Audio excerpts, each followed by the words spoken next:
Bonjour Madame Gouin, merci de nous accueillir dans le musée de la Résistance de La Roche-sur-Yon que vous avez créé il y a maintenant presque 20 ans. Nous allons peut-être partager cet entretien en plusieurs thèmes. La première chose, c'est de vous présenter en tant que Madame Gouin, en tant que la créatrice, qui est Madame Gouin. Donc vous êtes l'héritière d'une famille ancienne de La Roche-sur-Yon.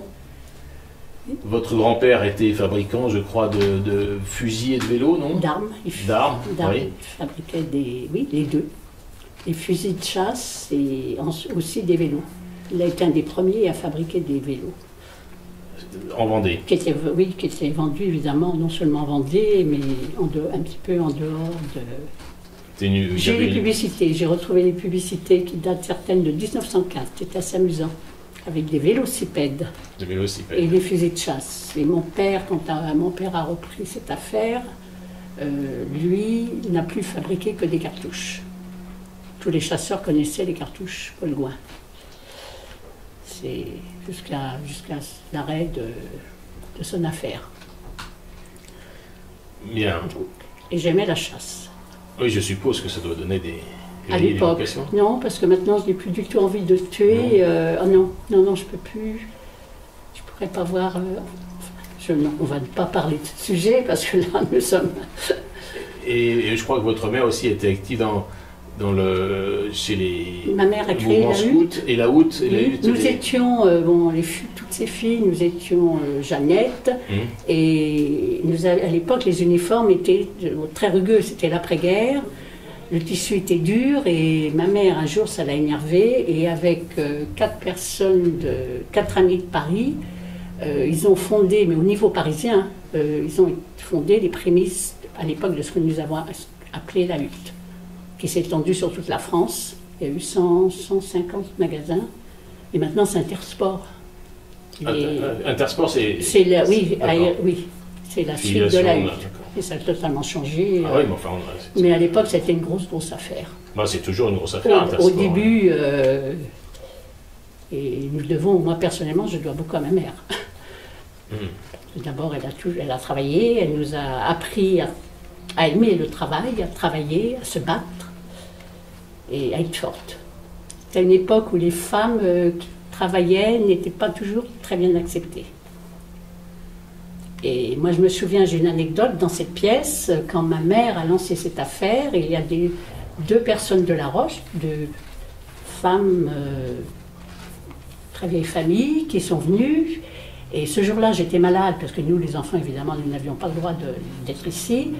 Et j'entends, mais néanmoins, j'étais très curieuse, c'était très mal élevé, je sais, mais une des personnes a dit à mon père, mais vous savez, Paul, dans notre milieu, les femmes ne travaillent pas.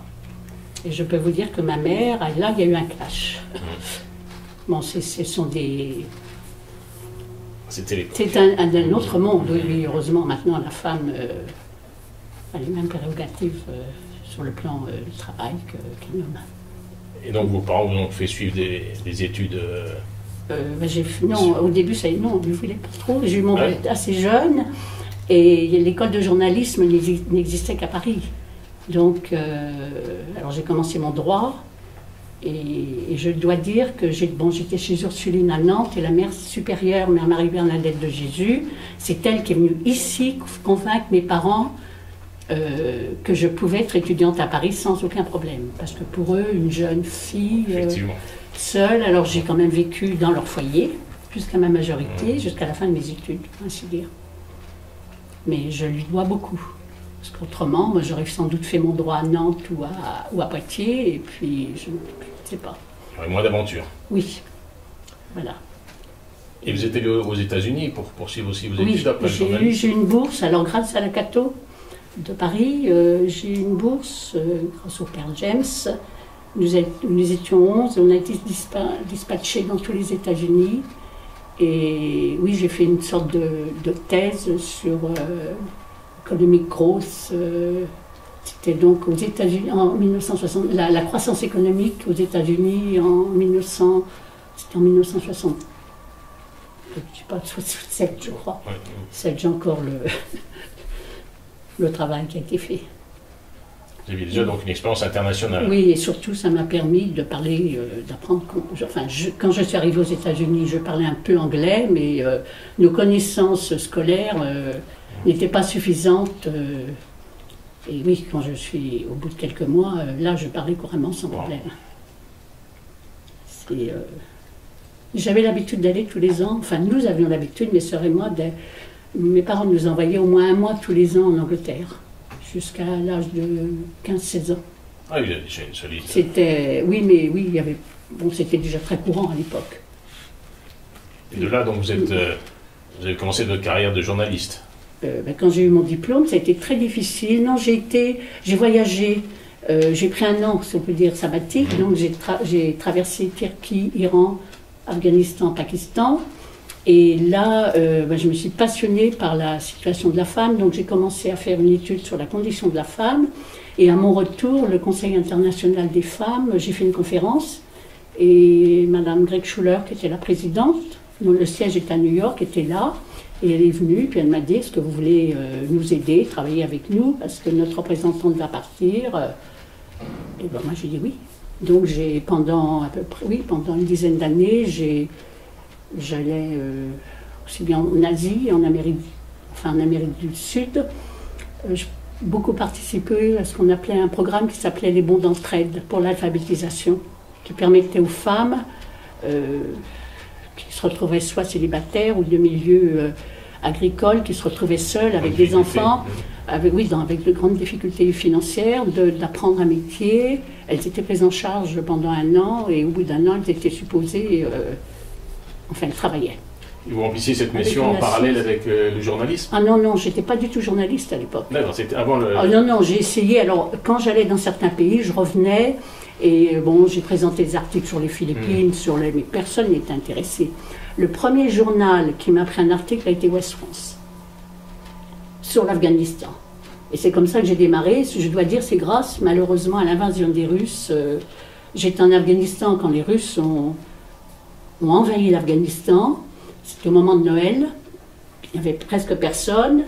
Et ils ont bombardé. Et les seuls téléphones qui fonctionnaient, c'était le téléphone de notre ambassade.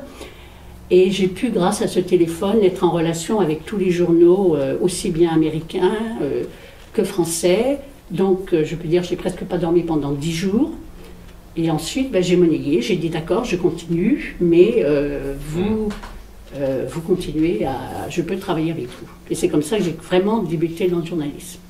Mais ça a été très difficile. Je dirais, il a fallu un événement...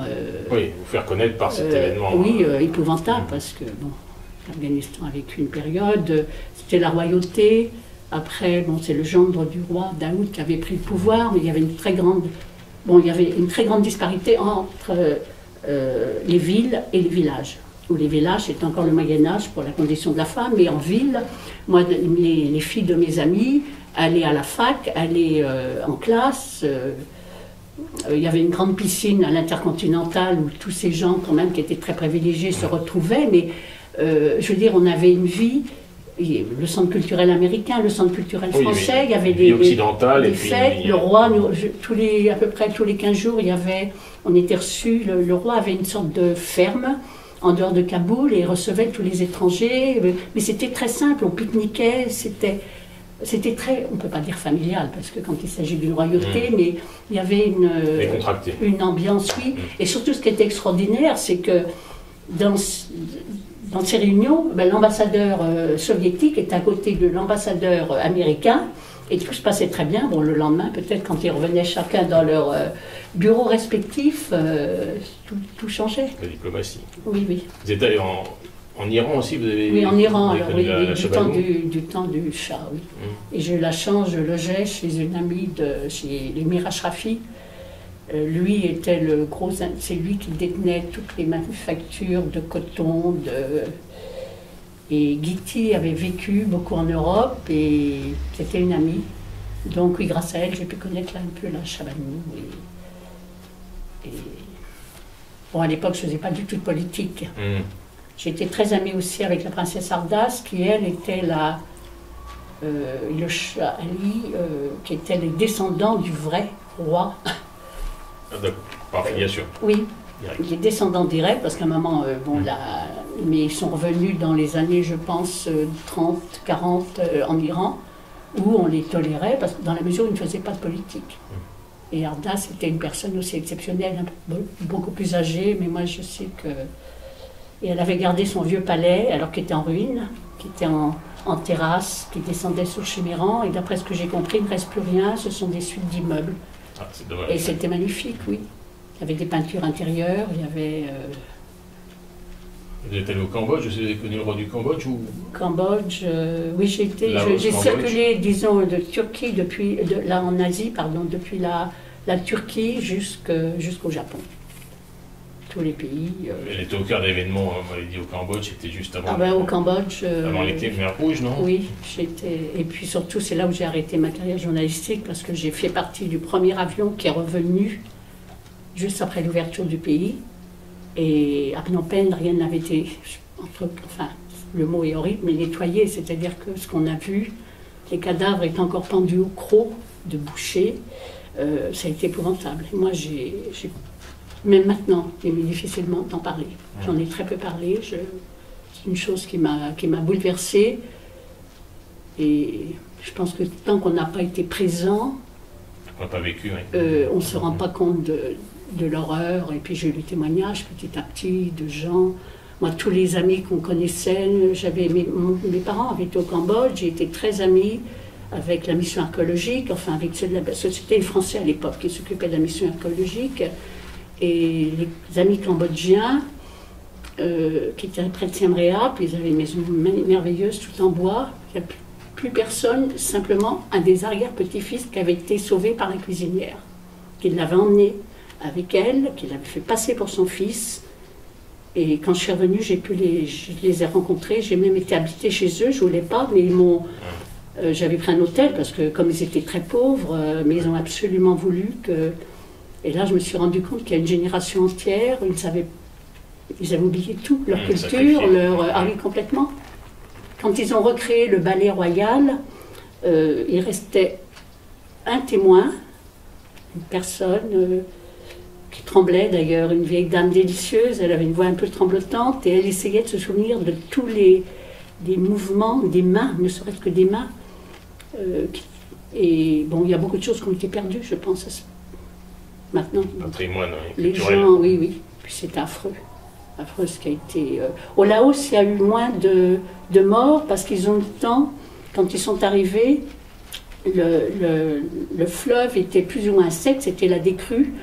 Donc, il y avait des passages à gué, et les enfants prenaient leur grand-mère qui ne savait pas nager sur leurs épaules, ils ont pu traverser.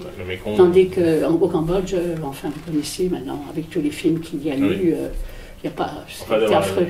Vous étiez sur place. C'était... Oui, oui, oui, et je voulais rester. C'est notre ambassadeur qui, je pense, m'a sauvé la vie, parce que je ne me rendais absolument pas compte. Moi, j'avais rencontré un Khmer rouge. En fait, j'ai su après que c'était un sous-fifre, et je me disais, il va me servir de garantie, comme il n'y avait personne, comme j'étais journaliste à l'époque, il n'y avait personne pour témoigner, je me suis dit, je reste.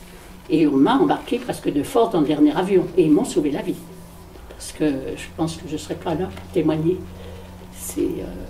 Non, c'était des animaux, enfin, pas dire des animaux, les animaux sont... C'est des sauvages, on va dire. Oui, oui, il n'y a aucun sens de l'humanité. Enfin, vous êtes allé aussi en Inde, je crois, En Inde, oui. Là, je fais ça un an. Là, c'était en cas de journalisme ou de... J'écris aussi un peu. Oui. J'ai surtout lors du premier voyage. Oui, c'était aussi un... Alors, c'est ce que je vous expliquais. Dans tous ces pays, il y avait les correspondants, soit du Monde, soit du Figaro. En Inde, c'était à Delhi, elle s'appelait Nathalie Blim, qui était la correspondante du Figaro. Elle m'a beaucoup, beaucoup aidée. Grâce à elle, elle m'a fait rencontrer Madame Gandhi tout de suite. Je veux dire, il y avait une entraide qui peut-être n'existe plus maintenant et qui permettait de sauver, oui, un travail. Dans les introductions. Oui, pour tout. Et au Cambodge, c'était pareil. C'était M. Nivolon qui représentait le Figaro et ils ont été tous extraordinaires avec moi. J'étais jeune, donc je pense peut-être que sans aucune... Enfin, j'avais cette formation d'école de journalisme, mais une fois qu'on est sur place, Oui, pas le recul pour se rendre compte de ce que vous vivez. Sans expérience. Ah, ouais. Alors après, au bout de quelques années, on acquiert cette expérience. Oui, j'ai aussi été en Bolivie. Et je suis sans doute une des rares à avoir écrit, ça a été publié. En Bolivie, il ne faut pas oublier qu'il y a eu un gouvernement entier qui était des mafieux, qui était au service de la drogue, au service de... Et ça, beaucoup de gens ne se sont pas rendus compte de la... Alors là, ça a été un peu dangereux, oui, pour moi. J'ai eu des problèmes. Mon dernier reportage, je me suis arrêtée à Montevideo et tout m'a été volé à Montevideo. Tout. Je faisais beaucoup de photos. Alors, l'écriture, j'ai pu me remémorer certaines choses, mais tout ce qui était photo, j'avais des documents incroyables, tout a disparu. Tout. Et là, je pense qu'on m'a dit que c'était tellement fort, d'une capitale à l'autre, j'ai été suivie. J'ai eu la bêtise de laisser, pourtant dans une valise qui fermait à clé, dans ma chambre, et jamais, j'étais pourtant dans un très bon hôtel, paraît-il. J'ai retrouvé la chambre impeccable, je veux dire, mes vêtements n'avaient pas été touchés, j'avais laissé des choses de valeur, ça n'avait pas été volé. Par contre, tout ce qui était, professionnel a disparu. Donc, c'était Philippines aussi, j'ai travaillé, Antimarcos, j'ai fait beaucoup d'articles, Antimarcos, et les dernières années, c'était difficile. J'avais heureusement l'appui de notre ambassade, parce que quand je repartais, en général, ils venaient jusqu'à l'avion en se demandant... Il y a eu quelques journalistes qui ont été tués, il ne faut pas l'oublier. Les gens qui gênaient, Marcos avait un moyen très expéditif. Définitif. Et comme moi, certains témoignages qui étaient très gênants pour lui ont été publiés, j'aurais pu avoir. Mais je crois qu'il y a une inconscience. Maintenant, je me rends compte avec l'âge, mais à l'époque, j'étais totalement inconsciente. Pas totalement, c'est pas vrai. Je ne peux pas dire pas totalement. J'étais consciente des risques, mais pour moi, ça n'arrivait qu'aux autres.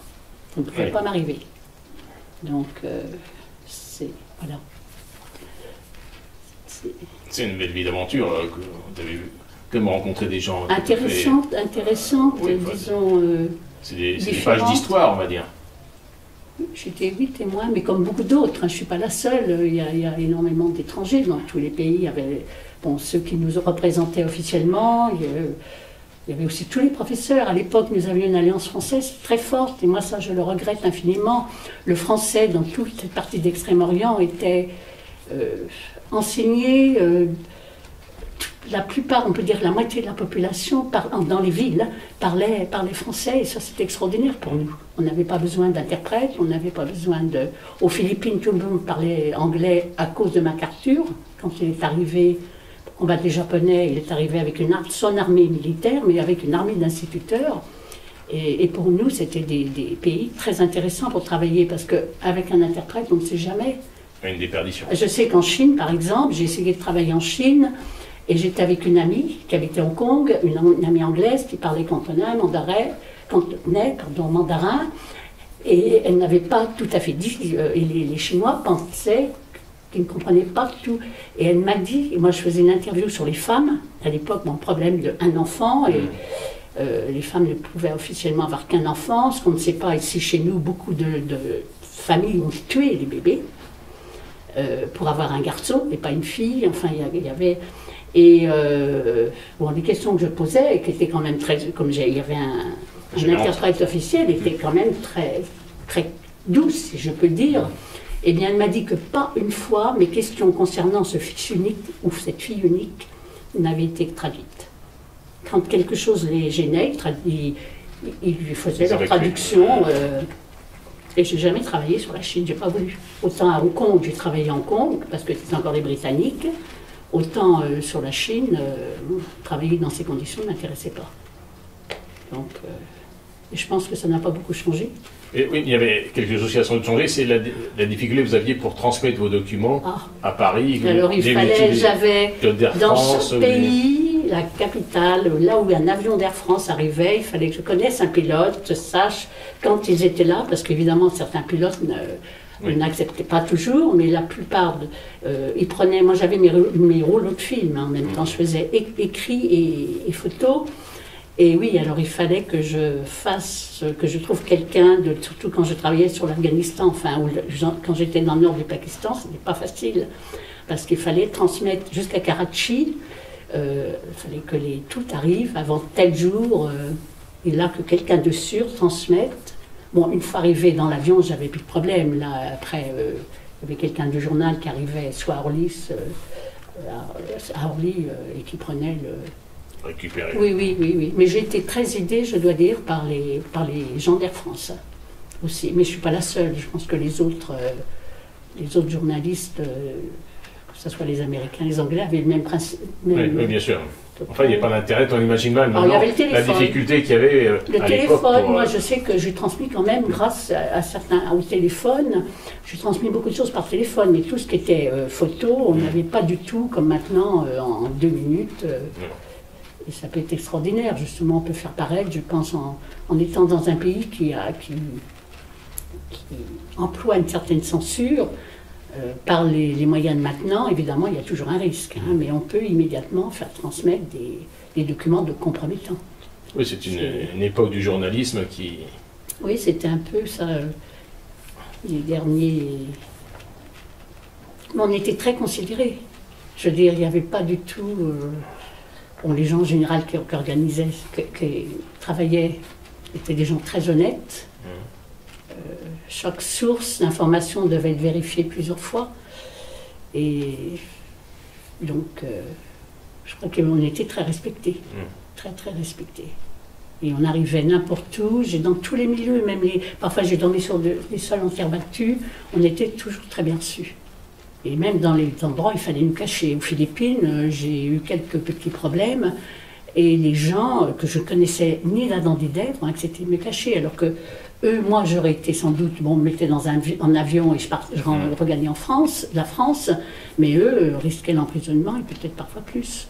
Donc, non, il y a toujours, à cette époque-là, il y avait une très grande entraide partout.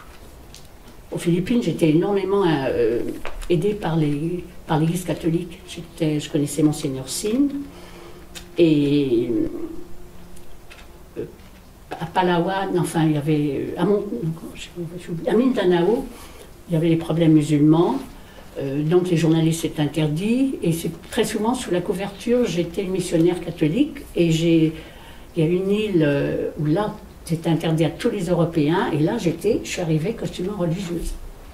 Pour pouvoir, ils avaient fait une chose très simple, ils voulaient récupérer gratuitement les terres. Donc, mais Marcos avait donné l'ordre aux soldats qui étaient là de tuer tout le monde. Moi, quand j'ai débarqué du bateau, il y avait un supérieur qui m'attendait de l'autre côté. Et première chose, sur le chemin, il y avait 3 cadavres. On les laissait en putréfaction, parce qu'évidemment, avec la chaleur, pour l'exemple. Ça a été... non, il y a eu des choses épouvantables. Moi, Marcos, pour moi, est un assassin. Et je n'ai jamais compris, honnêtement, comment Madame Marcos a été acceptée... Elle habite toujours là-bas, elle est revenue, quelques années après, mais ça... Donc vous avez une belle carrière de journaliste quand même. Non, une carrière normale. Je dirais, normale, parce qu'il y avait... C'est pas le métier, mais je pense que c'est assez extraordinaire, les événements que vous avez traversés. Non, pour moi, enfin... Il suffisait d'être sur place, hein. N'importe qui pouvait arriver et être sur place et... Mais j'ai eu du mal, quand même, pour commencer à avoir mes articles publiés. C'est ce que je vous dis. J'aurais pas eu les Russes, enfin l'invasion des Russes, je pense que je n'aurais sans doute pas pu faire la carrière que j'ai faite par la suite. Vous pouvez remercier les Russes quelque part. Oui, si on veut. Oui. Bien, Madame Mouin, nous étions quittés au moment de la fin de votre brillante carrière de journaliste. Et donc vous rentrez en Vendée. Oui. Non, je suis revenue en Vendée quand d'abord mon père malheureusement a été paralysé, ensuite c'était la maladie de ma mère et il fallait que quelqu'un soit là. Donc je suis revenue et c'est vrai que j'ai eu quelques mois de travail intense, nous avions de l'aide. J'avais 2 de mes sœurs qui habitaient à l'étranger, une 3e qui était aussi relativement prise. Et disons, et puis un jour, j'ai quelqu'un qui a sonné. C'est un ancien résistant et qui m'a dit « mais vous êtes là » et qui est venu, qui m'a parlé. qui m'a parlé de mon père, parce que mon père a fondé l'amicale des résistants FFI en fin 44. Fin 44. L'amicale a été fondée officiellement en 45 et mon père a été le président fondateur. Le premier président en 45 a été le colonel de Boissoudi, ensuite Raymond Bossy, et mon père, au départ de Raymond Bossy à Paris, c'est mon père qui a été président pendant plusieurs années et jusqu'à la fin de sa vie, ensuite il a été président d'honneur. Et j'étais très choquée qu'il n'y ait aucun lieu de mémoire, si je peux dire, aucun musée qui ne parlait, à l'époque en Vendée, qui ne mentionnait cette période de notre histoire, qui quand même était relativement proche. Et là, tous les documents que vous avez eus vous ont été apportés donc par Alors, ils m'ont été résistants prêtés. ou familles de résistants Mon plus gros fonds a été le fonds de la famille Dervieux. Vous savez, Maxime Dervieux était un des chefs de la résistance, du MLN, Mouvement de Libération Nationale. Et la famille, Colette Dervieux, sa fille, m'a fait don de toutes ses archives, avec Hélène et Colette.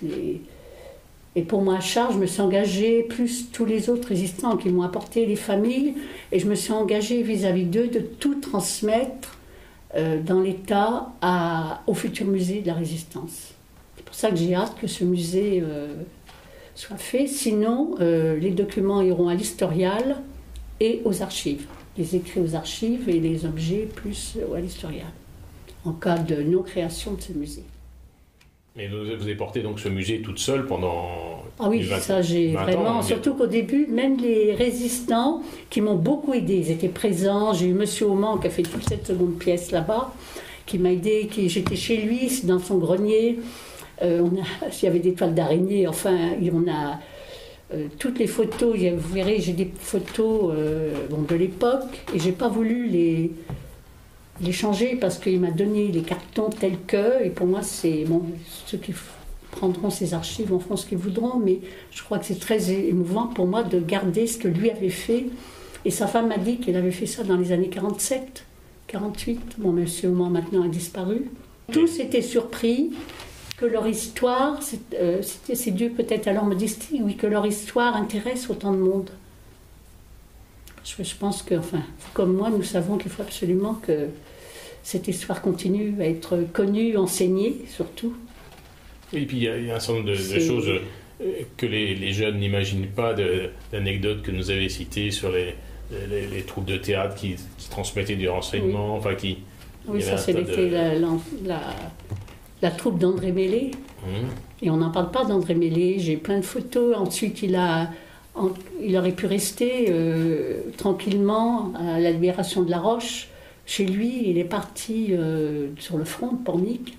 Mais c'est lui qui avait repris cette troupe qui avait été créée par M. Magot, qui lui a été prisonnier. Lui donc a repris la troupe, et dans cette troupe, il n'y avait que des résistants. Ils étaient les seuls avec la Croix-Rouge à voir les laissez-passer pour non seulement circuler en Vendée, mais dans tous les départements limitrophes. Donc ils ont fait un travail de renseignement comme ceux de la Croix-Rouge. Mon père, en tant qu'armurier, c'était sa couverture, mais c'est de cette façon-là qu'il a pu circuler et sans doute donner des renseignements. Il avait fait 1 an d'armement militaire, 2 ans de chasse, armement de chasse, mais donc il avait les connaissances... technique. Et comme il avait déjà 40 ans à l'époque, il n'avait pas été engagé, disons, il n'était pas prisonnier, sinon il aurait dû être prisonnier. C'est pour cette raison qu'on est venu le chercher, je pense. Mais oui, c'est une période... Il y a aussi cet épisode des gens qui ont été, des pilotes qui ont été exfiltrés là, sur de l'Aiguillon. Des aviateurs. Nous qui sont tombés. Ça, au départ, c'est une information qui avait été transmise par Pierre Mauger, qui à l'époque, à Londres, directement à Londres, était le bras droit du colonel Rémy. Et donc il avait transmis l'information suivante, qu'un sous-marin, dont vous avez le nom, j'ai oublié le nom, qui est très compliqué, sur le mur, arrivait. Ce sous-marin avait fait beaucoup de dégâts parmi la flotte américaine et anglaise. Donc les Alliés sont partis de Londres, il y a eu 2 avions. Malheureusement, je pense que nous pensons tous que le message était intercepté parce que les Allemands les attendaient. et les avions ont été coulés. Et l'avion le plus proche qui est tombé, c'était près de la plage de l'Aiguillon.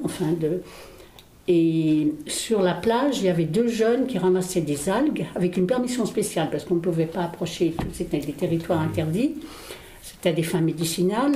Et ils ont plongé, l'un et l'autre, Rose No et son frère ont plongé et ont sauvé, si on peut dire, 3 pilotes qu'ils ont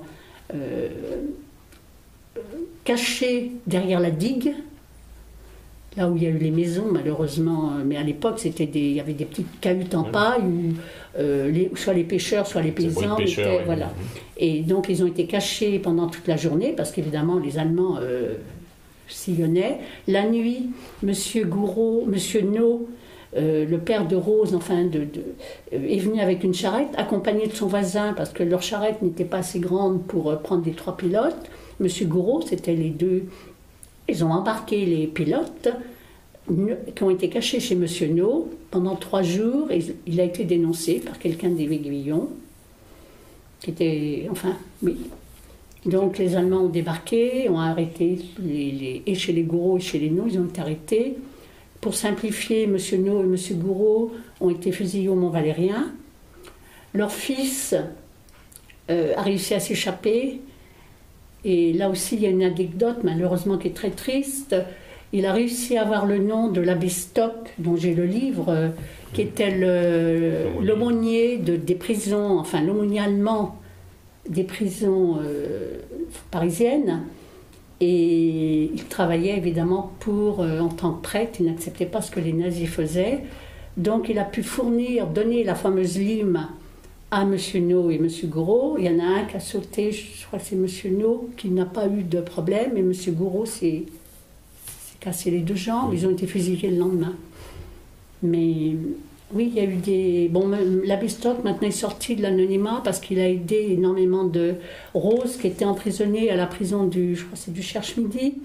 L'abbé Stock lui avait dit le nom, la date de l'exécution, le moment, et à l'heure, elle a entonné la Marseillaise, qui a été reprise par toute la prison, et elle a été condamnée à mort à cause de ça.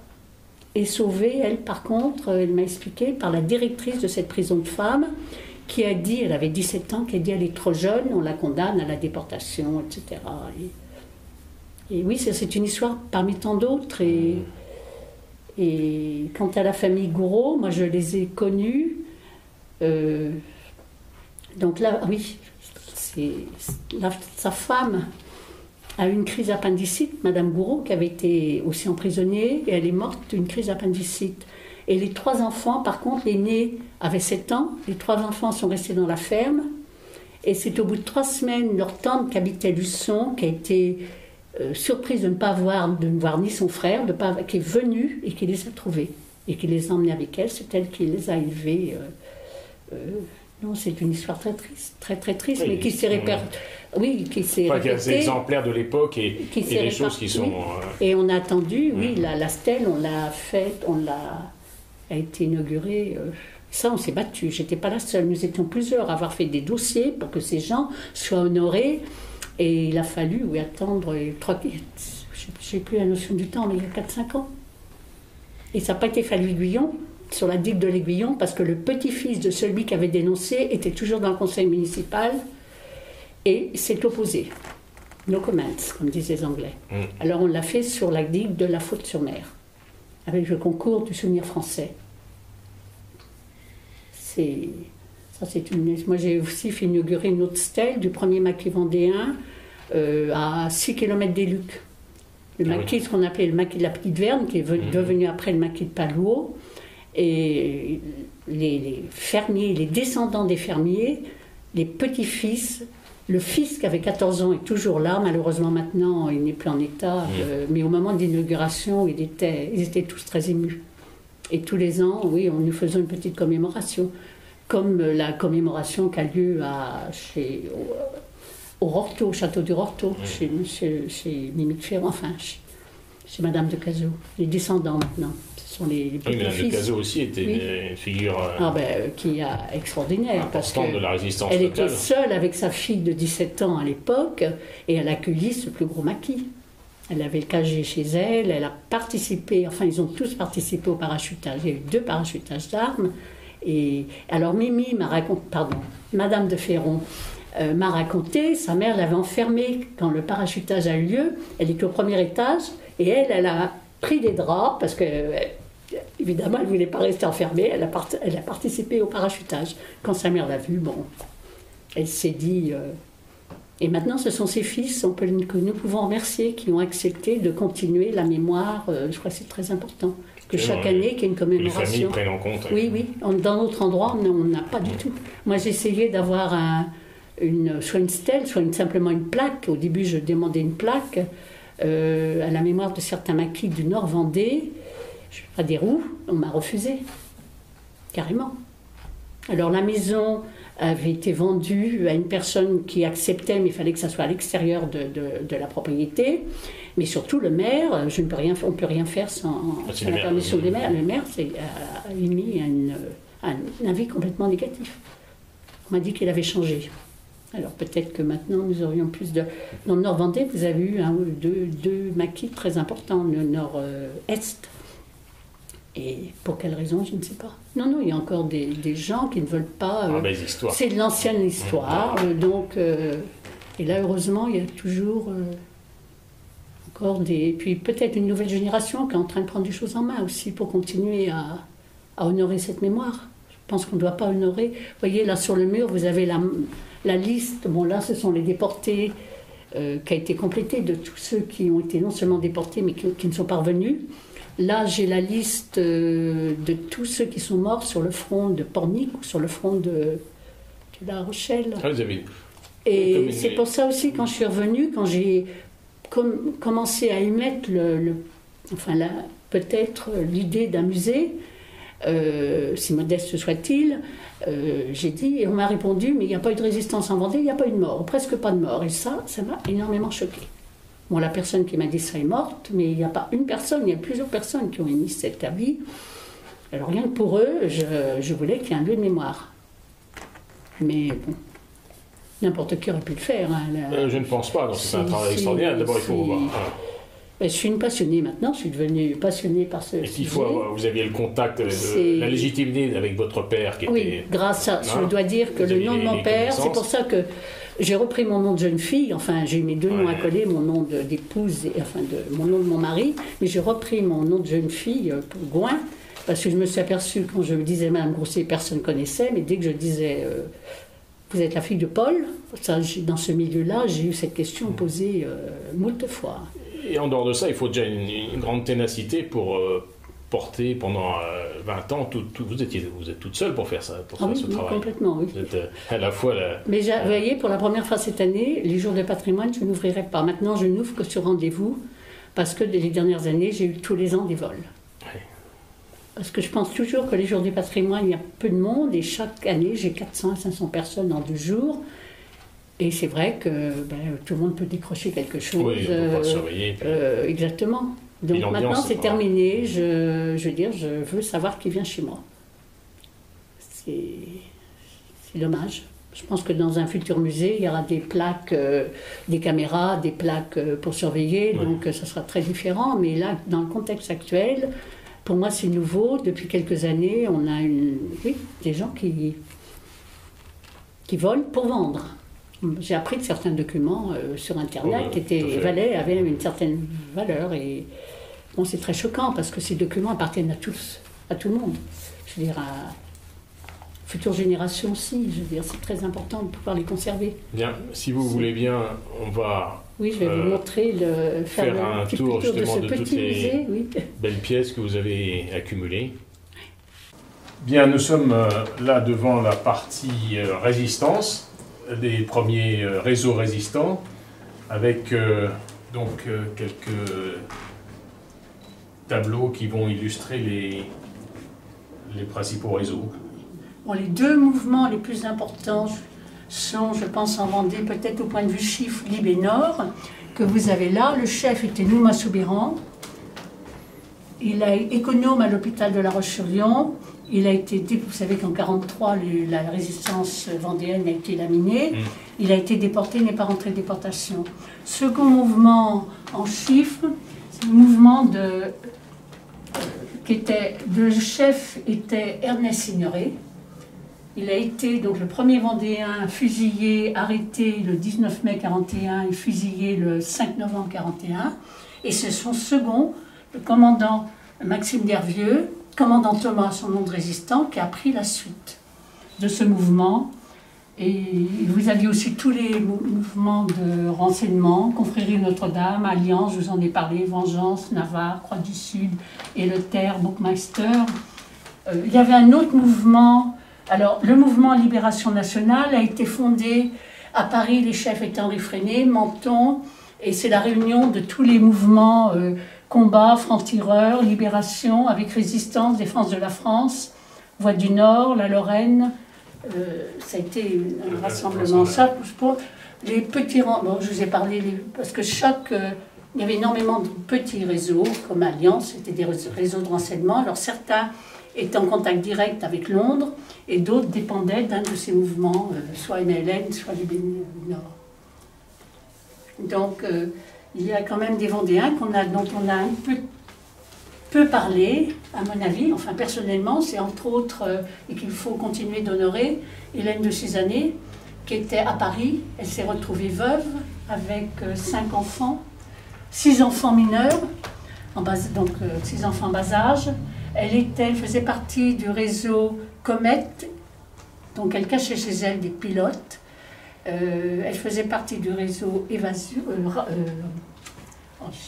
du réseau Vano, et c'est elle qui a été l'instigatrice des enfants juifs de l'envoi des enfants juifs à Chavagne-en-Palier.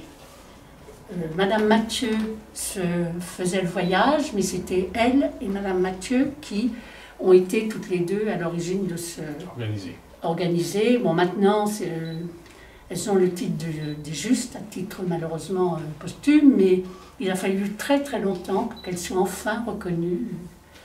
Et je trouve ça dommage parce qu'elles ont risqué leur vie tous les jours. Elles ont fait un travail, elles ont sauvé ces enfants, elles ont plus en tant que résistantes aussi.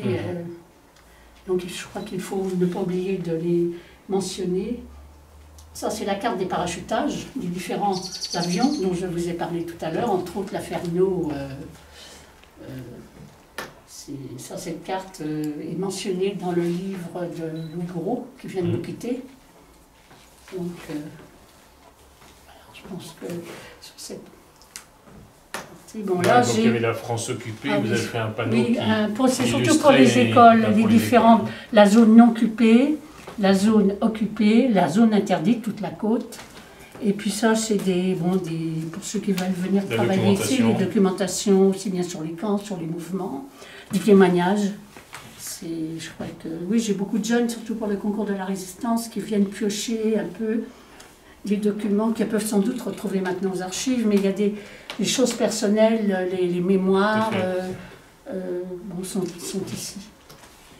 Bien, nous sommes donc ici en face du panneau consacré à la déportation, qui est donc revêtu plusieurs aspects, soit répression, soit raciale. Donc, les premières déportations raciales chez nous ont été celles des Tziganes, qui ont été transférées, d'abord rassemblées à Montsirègne et ensuite transférées à Bousset. Et de Bousset, ce sont eux qui ont inauguré les fours de Suisse, enfin tous les Tziganes, pas seulement ceux de Vendée. Seconde déportation raciale qui a eu lieu très tardivement chez nous, dans la nuit du 30 au 31 janvier 1944, la déportation juive, qui a arrêté les familles juives. Il y a eu un seul survivant en Vendée, c'est Moïse Akrich. Là, ce sont les photos de sa famille. Des Sables, ils ont tous été exterminés. Elle était infirmière à l'hôpital Rothschild. Ils ont tous été exterminés. Autrement, l'autre déportation, celle des résistants. La répression. La répression. Là, vous avez la première liste. 244 déportés. Il y a 8 noms qui manquent. Et en fait, ils ont été 479 à ce jour répertoriés. Là, il s'agit des déportés vendéens. Non raciaux. Non, oui, politique, ce que j'appelle les déportés politiques. C'est là-bas, sur l'autre pan de mur, vous avez la liste de tous les premiers morts recensés en déportation. Et là, les noms seront mélangés, aussi bien déportés politiques et déportés raciaux. Tout est mélangé. Là, vous avez les premiers mouvements créés en Vendée, les mouvements Alliance.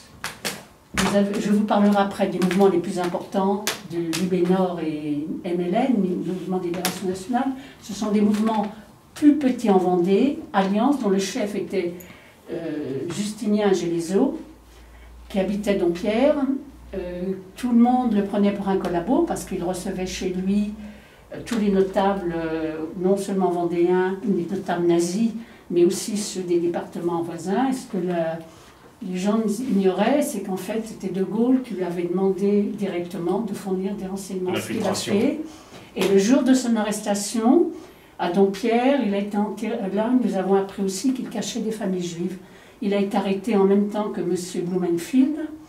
Et s'ils sont restés, on pense l'un et l'autre, ça a été pour sauver, pour permettre à Mme Blumenfield et alors ses 3 enfants de partir. Nous pensons, parce que M. Gélézo a été, comme tous les prisonniers politiques, d'abord interrogé en Vendée, et ensuite prison de Pierre-Levé à Poitiers, qui a été une des prisons les plus horribles, si on peut dire, dans toute la France. Les cadavres qui ont été retrouvés dans les puits à la Libération n'avaient plus d'ongles, n'avaient plus de cils. Lui, on lui a brisé ses jambes. Mais finalement, ils l'ont quand même transféré à Natzweiler, c'est-à-dire les fours qui jouxtaient le camp de Struthof, et tout son réseau a été brûlé, fusillé et brûlé. Un autre petit mouvement, celui que j'ai appelé le mouvement de la préfecture à La Roche, là, De Gaulle avait demandé au colonel Bresson de diriger le ravitaillement, parce que pendant la guerre, le ravitaillement est très important. Il est en même temps le chef du réseau Athos-Burgmeister. Là aussi, il n'y a pas eu de survivants. Et bon, ils ont eu tous le même parcours, arrestation, Poitiers et déportation. Lui n'est pas revenu de déportation. Un autre mouvement dont on parle peu, c'était le mouvement du colonel Renard, de Louis Renard, pardon, qui était avoué à Poitiers, qui regroupait principalement des étudiants. Ils ont tous été arrêtés et eux décapités. Et ça, c'est une feuille qui montre qu'il y avait un nazi qui contrôlait le nombre de secondes qu'ils mettaient à mourir au moment de leur décapitation. Donc c'est dire, c'est la carte de tous les camps de prisonniers. Alors, le statut pour les Français, ceux qui étaient en âge de partir, donc à partir de 18 ans, à peu près jusqu'à 35 ans, qui ont été mobilisés. Là, vous avez la carte avec le camp de tous les oflag et de tous les stalag. Alors, oflag pour les officiers, stalag pour les soldats. Là, donc, c'est une carte d'un camp où il y a les officiers. Vous voyez, il y a une messe de Noël, ils étaient assis, ils avaient droit à certaines fêtes, tandis que le soldat, pour les nazis, était considéré comme non seulement un citoyen de seconde zone, mais je crois comme un animal. Il suffit de voir ces photos.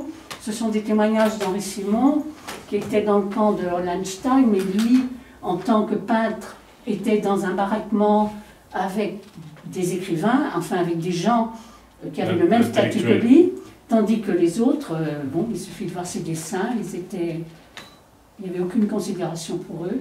Néanmoins, leur statut était quand même, si on peut dire entre guillemets, plus privilégié que ceux qui étaient dans les camps de concentration. C'est la Convention de Genève. C'est ce qu'ils me disent.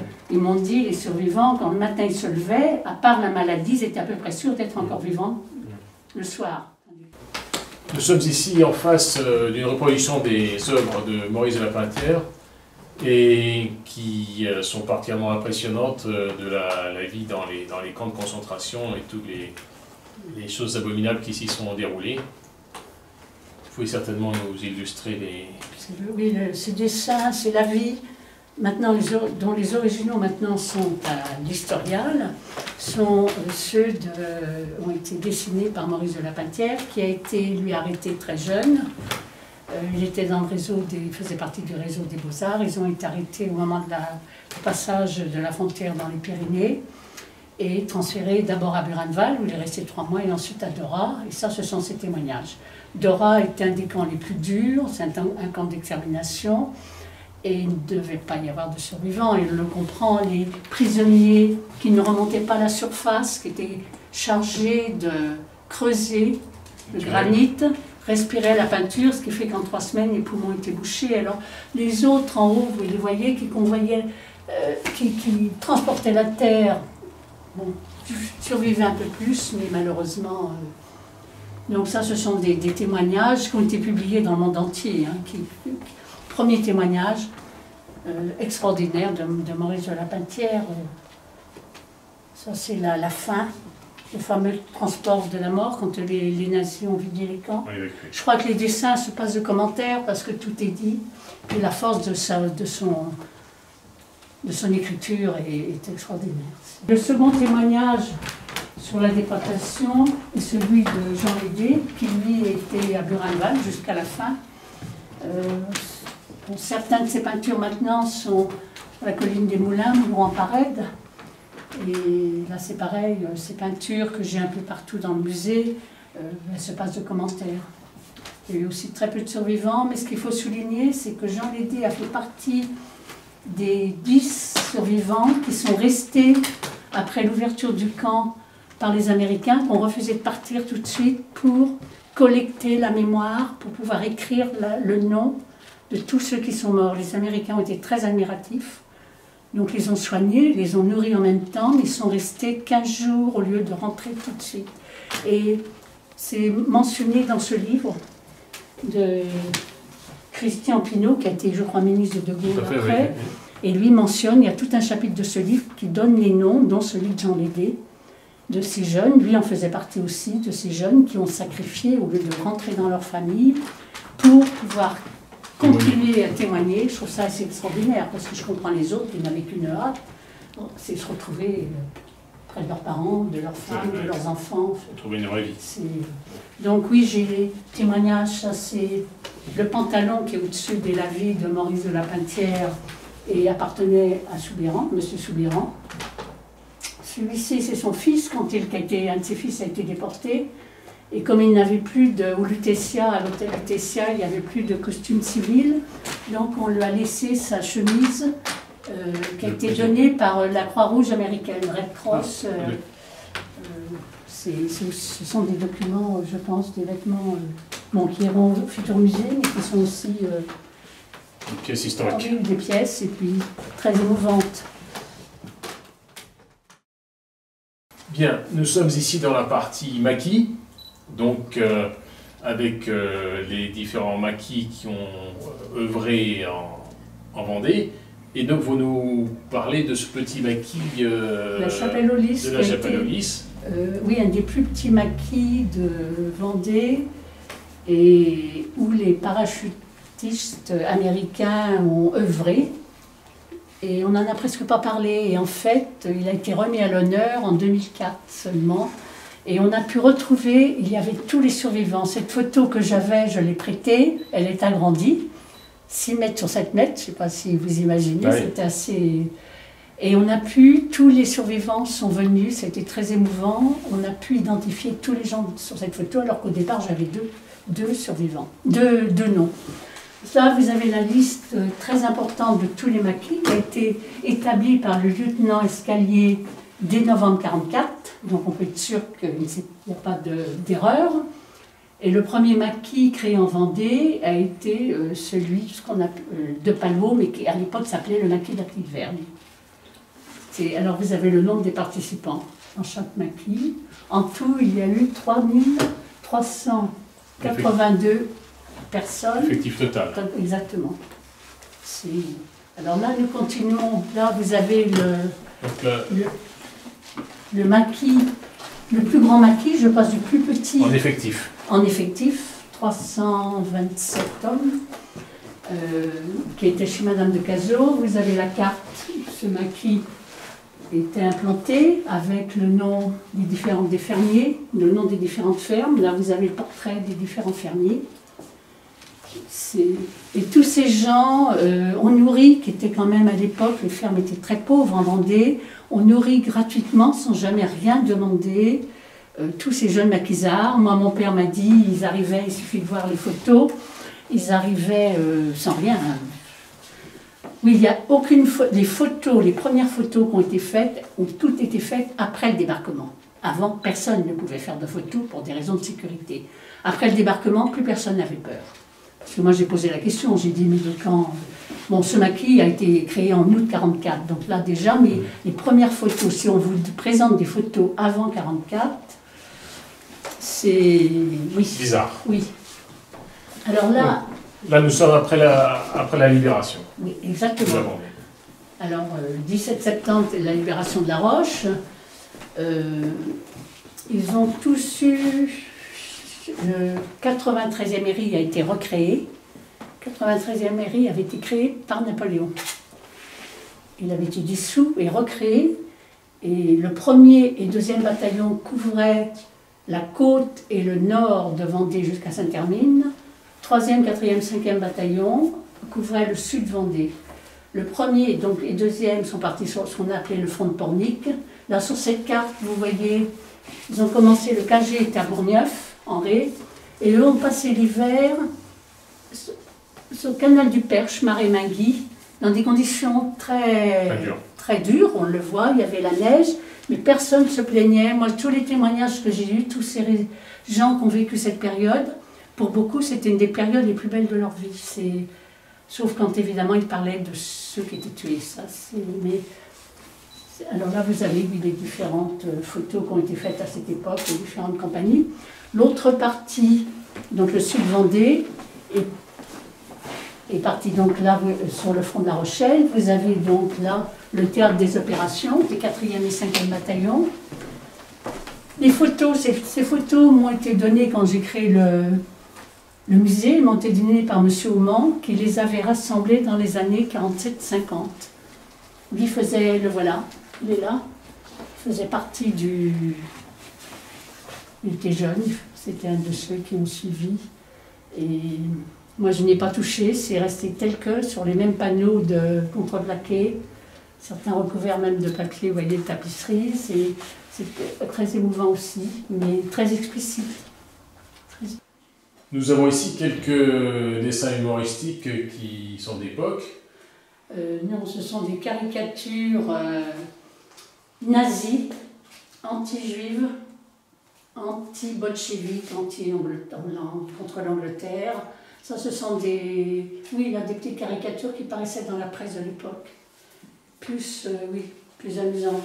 Les autres, ce sont des documents quand même épouvantables. Et c'était le prélude à la déportation, ces caricatures. Donc nous sommes ici en présence de journaux d'époque, pour la plupart édités par la Résistance. En Vendée, ils ont tous été édités par la Résistance en Vendée, sauf Combat, qui était transporté dans les faux plafonds et les faux planchers des ambulances de la Croix-Rouge. Celui-ci, Journal Collabo, le phare, est édité à Nantes, mais distribué en Bretagne et en Vendée. Il suffit de lire les textes. Nous avons des bicyclettes, très utiles, comme il y a les voitures, il n'y avait pas d'essence, et elles transportaient les messages. Alors les Allemands fouillaient ici, dans le guide, mais pas cette partie qui avait été creusée. Le message est entouré autour d'une pièce de fer et avec un aimant, on le tirait. Alors l'excuse, ça c'était une bicyclette qui faisait le trajet entre La Roche et le maquis de Dampierre. Ils allaient à la pêche aux écrevisses ou à la pêche tout simplement, ce sont des plaies d'époque aussi. Oui, alors là les roues au fil des ans n'ont pas résisté. Hein. Tout le goudron de l'époque, mais c'est des bicyclettes d'époque. Voici donc des éditions humoristiques éditées par la Résistance aux dépens de l'occupant, des parodies de faire-part d'Adolphe Hitler, des caricatures. Si vous pouvez nous présenter un peu la... Oui, elles étaient apportées de Paris, transportées de Paris par les ambulances de la Croix-Rouge, soit dans les faux planchers ou les faux plafonds, et distribuées par les jeunes lycéens de La Roche et dans les autres villes qui jouaient la nuit avec les patrouilles allemandes, car il y avait le couvre-feu. Et nous pouvons savoir à peu près les dates d'édition, d'impression de ces caricatures. Celle-ci, par exemple, porte le Berlin Imprimerie Goebbels, c'est-à-dire qu'elles ont été éditées avant le débarquement, car après le débarquement, plus personne n'avait peur, et ces affiches, ces caricatures montraient le nom du véritable éditeur. L'imprimeur. Oui, éditeur, oui, imprimeur. Comme là, nous avons un exemple là, sur cette affiche dédiée à son Excellence Adolf Hitler, librairie Allard, 8 rue du Croissant, Paris. Voilà. Madame Mouin, il nous reste à vous remercier beaucoup pour votre excellent accueil, nous avoir présenté votre fantastique musée sur la Résistance, et puis nous avoir un peu éclairé sur votre passé, votre jeunesse aventureuse dans la presse. Et j'espère que ce document que nous allons éditer servira à l'instruction des générations futures. C'est moi qui vous remercie. J'ai été très honorée de vous recevoir et je suis même gênée. Pas qu'on parle de mon musée, j'en suis ravie, mais moi-même, je suis quand même, oui, un petit peu gênée. Il faut d'abord mettre en avant tous ces anciens qui ont donné leur jeunesse, leur liberté, pour certains, leur vie. Je pense qu'il ne faut jamais, c'est peut-être des gens, c'est grâce à vous, à votre travail, que ces témoignages peuvent rester justement visibles, vitam aeternam. Merci beaucoup. Encore merci.